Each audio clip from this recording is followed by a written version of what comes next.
कि आपने किसका सत्संग सुना साधना काल में कि जिसके वचन आप आदर्श मान के आगे बढ़े? हमारी साधना काल ही नहीं हुई, हमारी भागने के बाद साधना काल हुई है।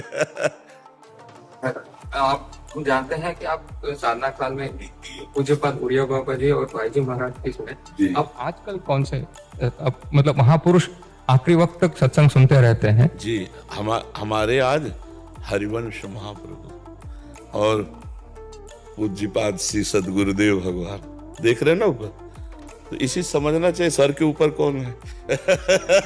हमारे सर में कौन है, किनके चरण है? तो हमारे पूज्यपाद श्री गुरुदेव भगवान हैं, जो नित्य विहार रस में सहचरी भाव से सिद्ध महापुरुष विराजमान है। समय कैसे तुम्हें बताए, सब अंदर की बातें हैं। हाँ, साक्षात प्रियाजू की नित्य सहचरी विराजमान है, तो उन्हीं की कृपा से है। क्या प्रश्न था इनका? ये कह रहे हैं कि साधन काल में तो हम जाने कि भाई जी और ये थे, आज आप किसका सत्संग? हाँ, आज तो अब यहाँ सत्संग की बात नहीं रह गई है, नहीं, अब यहाँ सेवा की बात रह गई है। किस समय अपने गुरुदेव के साथ कौन सी परिचर्या में श्री जी के हैं, अब यहाँ ये थोड़ी रह गया, सत्संग की बात नहीं रह गई है। अब बात रह गई है श्री जी की परिचर्या की। प्रातः से लेकर शयन तक, शयन से प्रातः तक शारीरिक और मानसिक दोनों सेवाओं में अपने गुरुदेव के संग रह करके श्री जी को दुलार। अब ये बच्चे हो, आप क्या समझोगे?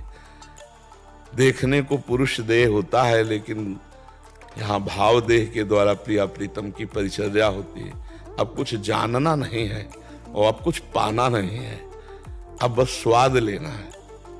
आठों पहर अपनी महारानी जी की आज्ञा में रहकर उनकी सेवा में रहना है, बस इतना। अब आगे की बात जब इसमें घुसो इस मार्ग में तब जान पाओगे, नहीं तो ये बहुत गुप्त मार्ग है। हितजू महाराज और स्वामी जी का जो मार्ग है ना, हाँ, जो कहो हरिवंश रस बिरलो समझन हार, एक दोई जो पाइए खोजी सब संसार। ये तो आचार्य कृपा से, गुरु कृपा से ही केवल समझ में आता है। समझ आ रहे बच्चा? इस समय हमारे जीवन आधार पूज्य श्री सरकार गुरुदेव भगवान है, और घसीटा है आचार्य चरण ने, कि इनका भी परिचय आचार्य ने ही दिलाया, क्योंकि हम थोड़ी जानते थे महाराज जी को। हित ने हित हरिवंश चंद्र जी ने घसीटा, और उन्होंने सारा अपना वैभव जो हृदय का है वही कृपा करके दे रहे। इसमें हमारे साधन तप का कोई बात नहीं, ये यहाँ उदारता की बात है। उनकी उदारता है, हमारी अधमता पर रीझ करके इतनी बड़ी वस्तु दान कर दी प्रिया प्रीतम जी।